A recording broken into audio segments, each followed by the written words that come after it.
Bonjour mes frères, je suis le pasteur Antonio Junior et dans la vidéo d'aujourd'hui, je voudrais parler avec vous d'un sujet très sérieux et délicat qui peut affecter votre vie spirituelle, votre vie conjugale et vos relations.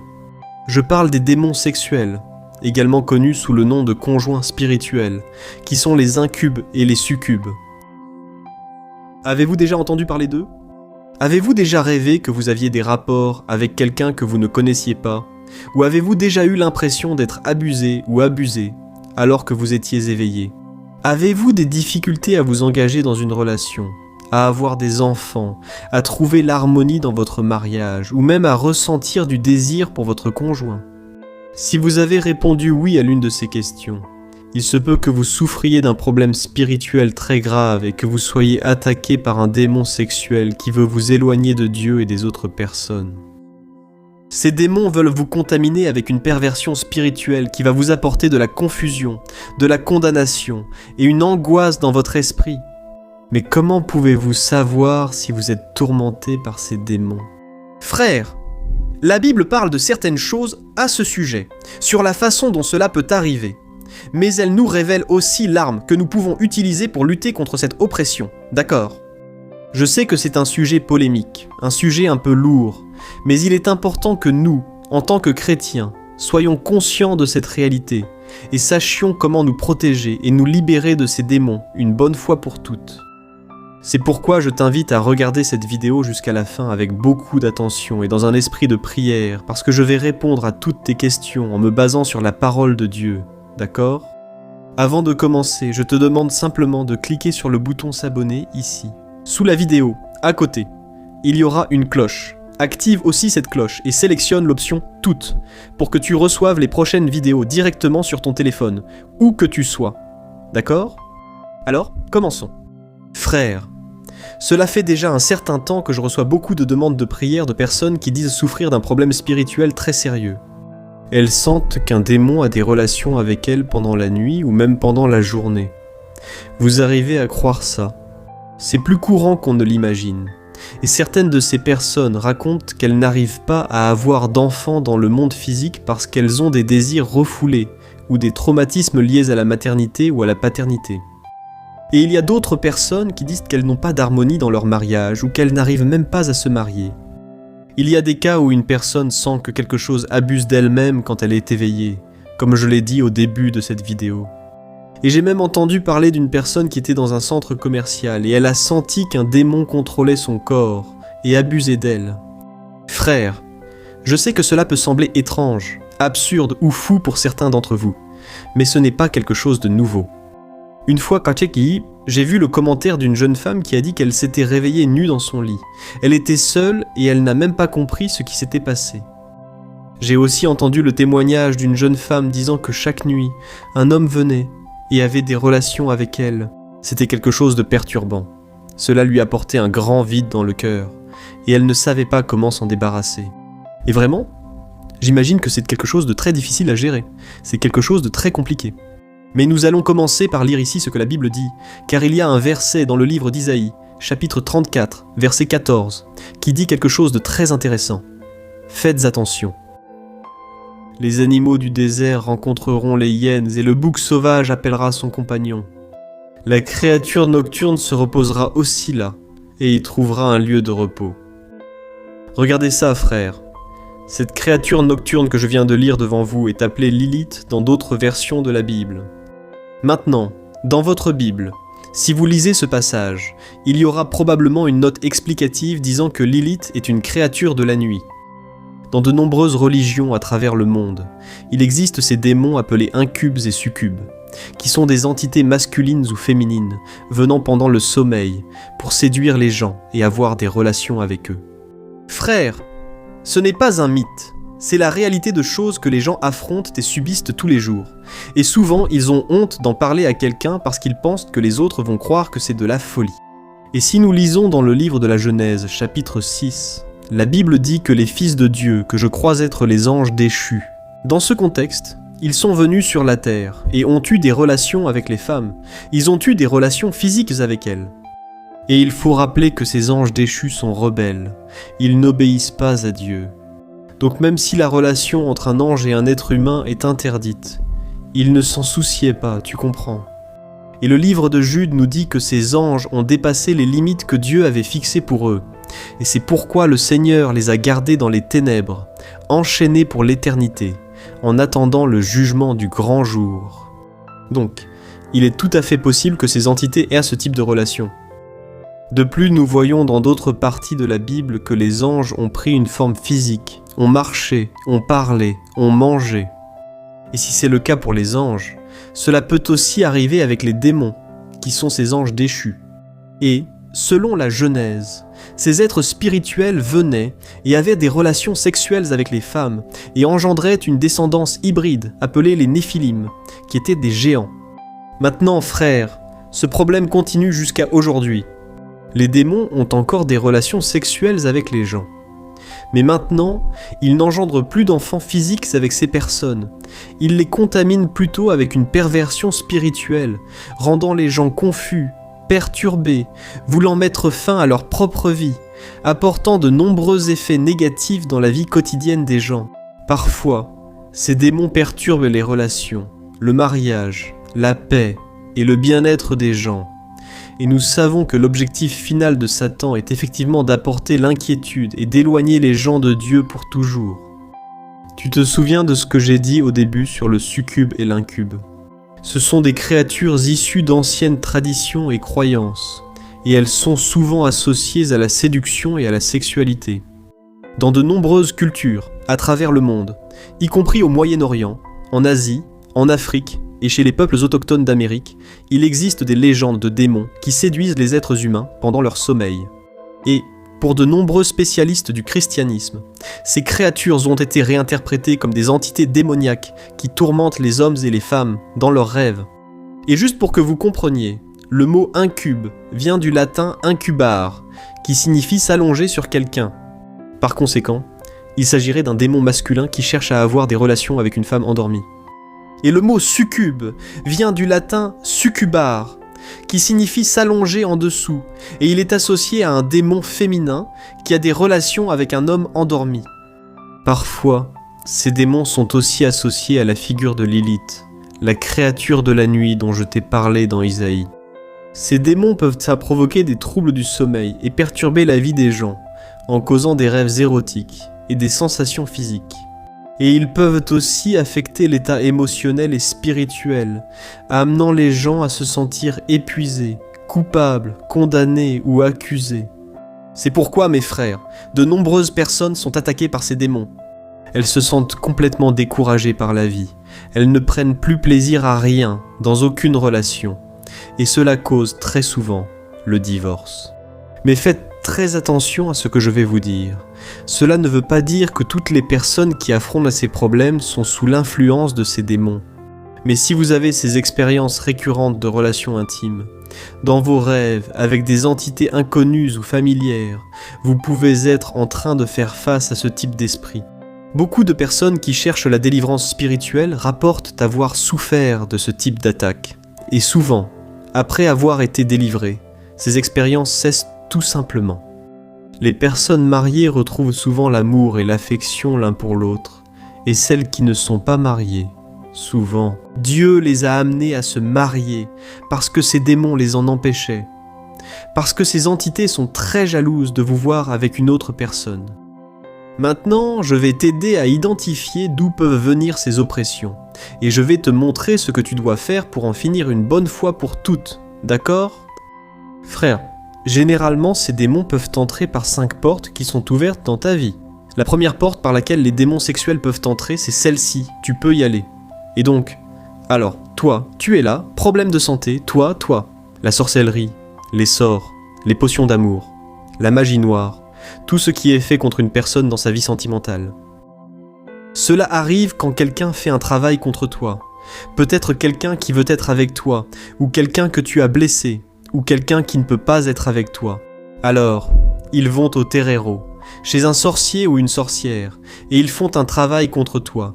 Ils mettent toutes sortes de potions d'amour sur toi. Et, en conséquence, tu commences à avoir ces expériences étranges, où ces démons ne te laissent plus avoir de relations saines avec qui que ce soit. Et la deuxième porte par laquelle les démons sexuels peuvent entrer dans ta vie et dans la vie des gens, c'est par le péché sexuel. Et cela, frère, inclut toutes sortes de péchés sexuels promiscues qui sont en dehors de la relation entre mari et femme. D'accord ? Frère, c'est très sérieux. Si tu as ces portes ouvertes dans ta vie, ferme-les immédiatement. Arrête de pratiquer ces péchés. Parce qu'ils sont la porte d'entrée pour ces démons sexuels, car ils ont un désir intense de perversion et d'immoralité, et c'est comme s'ils se nourrissaient de cela. Et la troisième porte par laquelle ces démons entrent, c'est par l'hérédité. Dans certains cas, ces démons sont transmis par la lignée familiale, et ils ont eu accès à cause des générations précédentes, qui ont pu être impliqués dans l'occultisme, la sorcellerie, ou avoir eu un lien avec l'immoralité sexuelle. Et cela peut même inclure des abus, d'accord ? Ces démons passent d'une génération à l'autre jusqu'à ce que quelqu'un se lève et dise « Ça suffit, je n'accepte plus. Jésus est déjà entré dans ma vie. Je lui ai déjà donné ma vie et maintenant ça suffit. Je n'accepte plus. » Aucun démon, aucune condamnation, aucune malédiction. Et alors, tu commences à briser cette influence maléfique sur ta vie et sur tes enfants.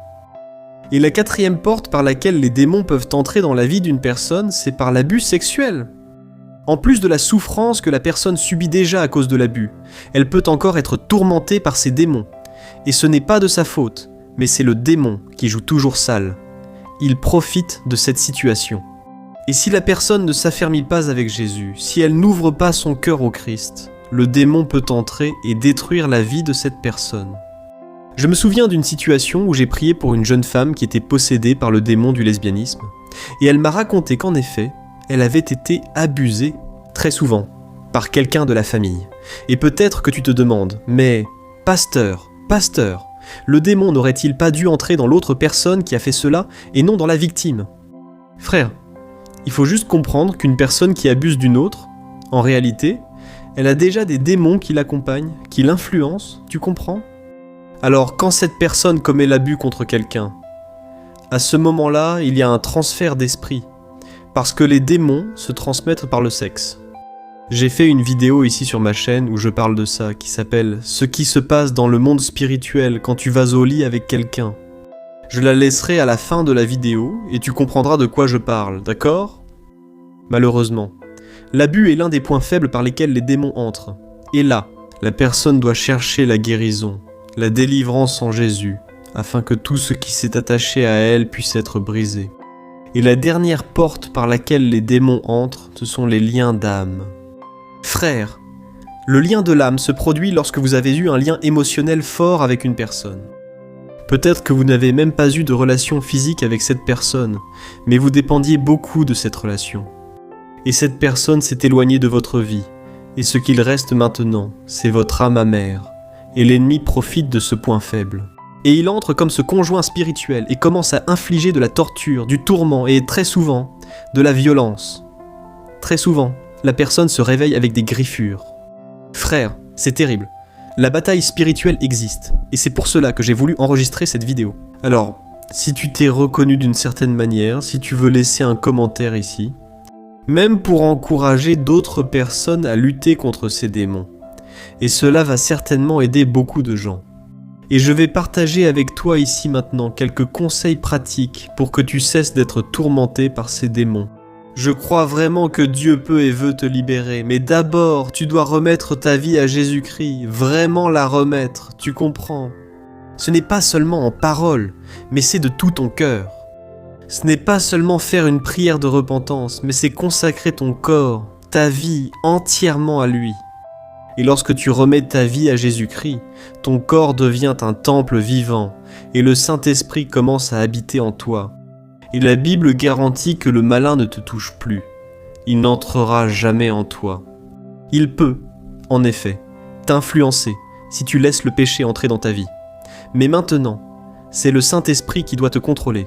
Amen. Et je vais faire une prière pour toi dans un instant, ici à la fin, alors ne quitte pas cette vidéo. Tu as déjà remis ta vie à Jésus, maintenant tu dois le déclarer avec ta bouche. Que tu lui appartiens, que tu ne fais plus partie du royaume des ténèbres, que ton corps, ton esprit, ta vie, tout lui appartient. que tu ne fais plus partie du royaume des ténèbres. Ta vie, ta vie, ta vie, ta vie sont la propriété de Jésus. Alors déclare là où tu es: j'appartiens à Jésus, je suis sa propriété exclusive et mon corps est le temple du Saint-Esprit, gloire à Dieu.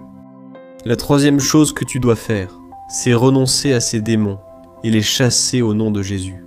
Frère, Jésus a dit qu'il nous donne l'autorité en son nom pour chasser les démons, pour marcher sur les serpents et les scorpions. Alors, brise maintenant toute influence maléfique sur ta vie et n'accepte plus cela, d'accord? La quatrième chose que tu dois faire, c'est d'annuler tout ce qu'ils ont planté dans ton esprit, dans ton corps. Ce qui se passe, frère, c'est que parfois ce démon, quand il a des relations sexuelles avec toi, il sème en toi la confusion. Il plante en toi comme une graine, qui ensuite grandit et devient un problème dans ta vie. Et alors tu ne peux pas avoir de vrais enfants, mais tu vas engendrer encore plus de péchés, plus de perversion, plus de promiscuité. Et alors viennent les relations brisées, vient le divorce. Alors, si tu veux être libéré une bonne fois pour toutes, n'accepte pas les pensées intrusives qui viennent dans ton esprit. Repousse-les au nom de Jésus et cherche à mener une vie de sainteté. Jésus lui-même a dit dans Matthieu chapitre 15, verset 13, que toute plante que le Père Céleste n'a pas plantée doit être arrachée par la racine. Alors, essaie de te rappeler où cela a commencé. Est-ce que c'était quand tu étais éloigné des chemins du Seigneur? Cherche à savoir quelle est la racine du problème, car peut-être que cela vient de ta famille, mais peu importe, Jésus t'a fait une nouvelle créature et tu dois t'approprier cela par la confession de ta bouche. Amen. Et la dernière chose que tu dois faire, c'est chercher la délivrance. Si cette situation continue, si c'est quelque chose de récurrent, tu as prié, tu as renoncé, tu as annulé, et ça continue encore.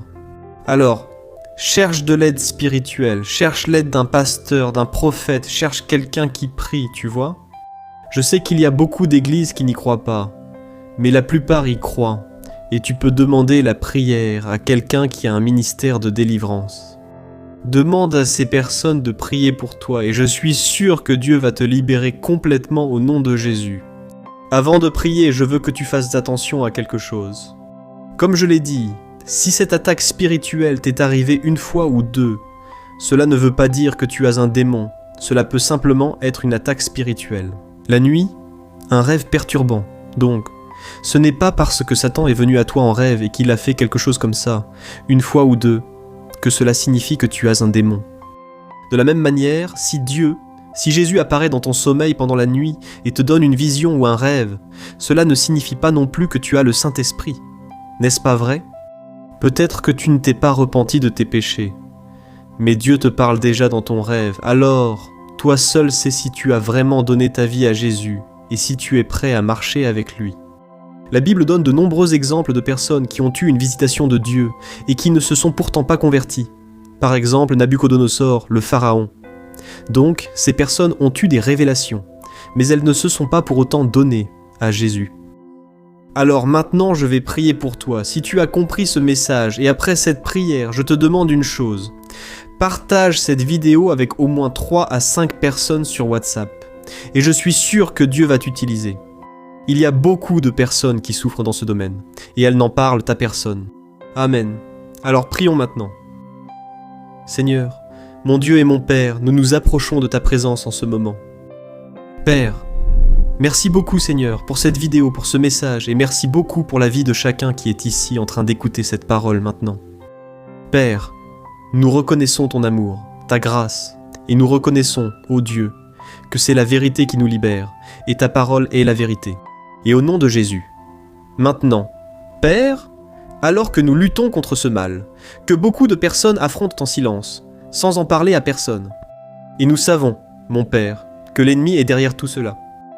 Père, ta parole nous enseigne dans Éphésiens 6,12 que notre combat n'est pas contre la chair ou le sang, mais contre les démons, contre les entités spirituelles qui sont dans le monde spirituel. Ô mon Père, c'est à propos de ce combat spirituel, spécialement dans le domaine de la sexualité, que nous voulons te demander, Père, aie pitié de nous. Accorde-nous, Seigneur, la victoire sur ce mal. Père, Beaucoup de tes enfants traversent des nuits troublées, des rêves qui provoquent la confusion, la culpabilité, l'angoisse dans l'esprit. D'autres personnes, mon Dieu, leurs rêves provoquent la confusion, la culpabilité, l'angoisse dans l'esprit. D'autres personnes, mon Père, ils perdent l'amour dans leur mariage. Ils ont perdu l'amour dans leur mariage. Ils sont minés. Des forces spirituelles qui cherchent à déstabiliser ton projet, ô Dieu, à savoir les familles. Père, ta parole dit que l'homme quittera son père et sa mère et s'unira à sa femme, et les deux deviendront une seule chair. Mais l'ennemi, mon Dieu, veut détruire ce plan. Il veut semer la confusion, les disputes, les malentendus.